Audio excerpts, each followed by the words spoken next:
সন্তান উঠান বৈঠক বিভিন্নভাবে এই নির্বাচনের ক্যাম্পিং আপনারা সকলেই জানেন, অনেক ব্যস্ততার সময় আমাদের মাঝে এসেছে। এজন্য আমরা আমাদের পক্ষ থেকে ভাইকে একটি করতালি দিয়ে ভাইকে তার মূল্যবান বক্তব্য রাখার জন্য বিনীতভাবে অনুরোধ করছি।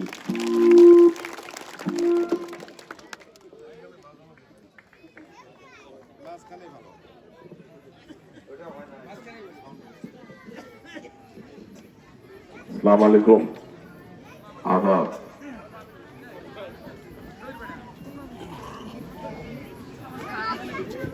খুব সংক্ষেপ কথা বলবো, কারণ আমাকে আরো বহু জায়গায় যেতে হবে। আমার প্রথম কথা হচ্ছে, কোনোদিনও এমপি হওয়ার আগে বা এমপি হওয়ার পরে আমাকে স্যার ডাকতে হবে না। আমি ভাই ছিলাম, ভাই আছি, ভাই থাকবো ইনশাআল্লাহ। এটা আমার দায়িত্ব, আপনাদের কাছে এসে ভোট চাওয়া। এবং আমি খুব আনন্দিত, খুব খুশি হয়েছি যে আব্দুল মতিন এবং আপনাদের এই আদিবাসী পাড়ায় আমাকে দাওয়াত দিচ্ছেন, সুযোগ দিচ্ছেন যেটা কথা বলার জন্য। যেহেতু আমার গলা বসে গেছে, খুব বিস্তারিত আলাপ না করে সহজ কথা যেটা বলতে চাই, যে এটাই সত্য যে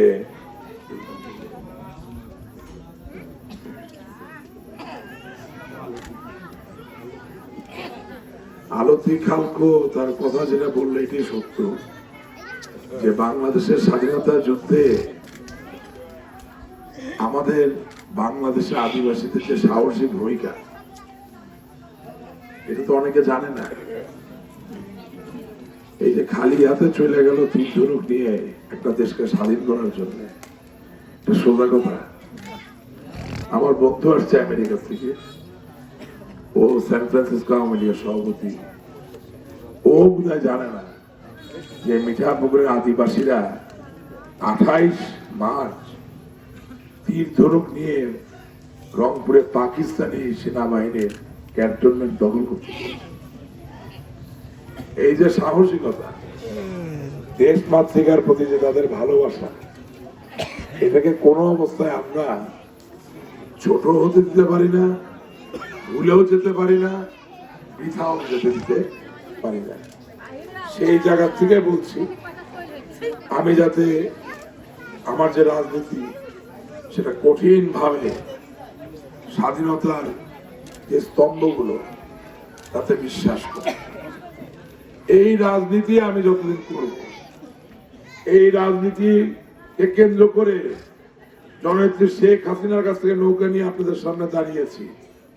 আমি কথা দিতে চাই, মিঠাপুকুরের আদিবাসী সমাজের পাশে আমি ইনশাল্লাহ আরো জোরে শুনে থাকি, এবং আপনাদের প্রতিটা দাবিকে আমি অতি গুরুত্বপূর্ণ মনে করে প্রত্যেকটা দাবিকে বাস্তবায়ন করার চেষ্টা চালিয়ে যাব। কারণ যারা দেশ স্বাধীন করতে চাইছে, যারা দেশের জন্য প্রাণ দেওয়ার জন্য প্রস্তুত ছিল, তাদের জন্য কিছু করতে পারাটা আমাদের দায়িত্ব। আমি আজকে আমাদের শামীম ভাই, বৈরাতি ডিগ্রি কলেজের প্রিন্সিপাল, অধ্যক্ষ, ওনাকে বিশেষভাবে ধন্যবাদ দিতে চাই যে উনি অনেক সময় এখানে দিয়েছেন এই সুন্দর অনুষ্ঠানটি আয়োজন করার জন্য। আপনাকে অনেক ধন্যবাদ। তা তো আছে, আলতি খালগো তো বললো আমাদের আদিবাসী চেয়ারম্যান, এটা তো আছে পরিষ্কার। মতিনকে ধন্যবাদ, আলতিকে ধন্যবাদ, সবাইকে ধন্যবাদ জানাই। আমি শুধু আপনাদের বলতে চাই, আমার বাবা মিঠাপুকুরটাকে একটু উচ্চতা পর্যন্ত নিয়ে গেছে। আপনারা যদি আমার সুযোগ দেন, আপনারা যদি আমাকে আপনাদের সাথে রাখেন, ইনশাআল্লাহ শেখ হাসিনার নতুন বাংলাদেশে মিঠাপুকুর আরো উজ্জ্বল ভাবে প্রস্ফুটিত হবে। আমি আপনাদের 7ই জানুয়ারি 2024 সালে আমি আপনাদের কাছ থেকে নৌকা মার্কা একটা ভোট চাই। হ্যাঁ, দিয়ে দিবেন সবাই থ্যাংক ইউ। সবাই সবাই দিবে, হাতটা দেখি। বাহ বাহ, এই যে হাতটা তুললেন, এখন দায়িত্ব আরো বেড়ে গেল। কিন্তু জানেন, বাসায় থাকা যাবে না।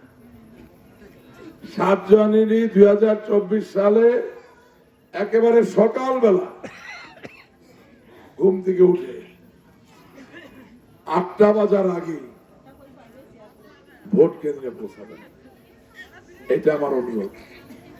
আর যদি এই কাজটা একদিন করতে পারেন আমার জন্য, তাহলে আপনার ভাই রাশেক রহমান ভাই অথবা রাশেক রহমান এমপি, নৌকা মার্কা এমপি। আর বেশি বক্তব্য দেওয়ার দরকার আছে? মন্দিরের যে দাবি জয়ী হলে পূরণ হয়ে যাবে ইনশাআল্লাহ। রাস্তাঘাটের অবস্থা খুব খারাপ, আর একটু হইলে গাড়ি নিয়ে পড়ে যেতাম।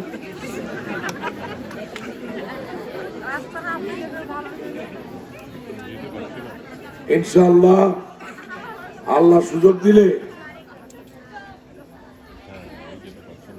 আল্লাহ সুযোগ দিলে এই রাস্তাও আপনারা যে সুযোগ দেন, আপনারা যদি আমাকে আপনাদের মাঝে রাখেন, নৌকা মার্কায় যদি ভোট দেন, তাহলে এই রাস্তাও ইনশাল্লাহ পাকা করে দেবেন। আপনারা সকলে ভালো থাকবেন।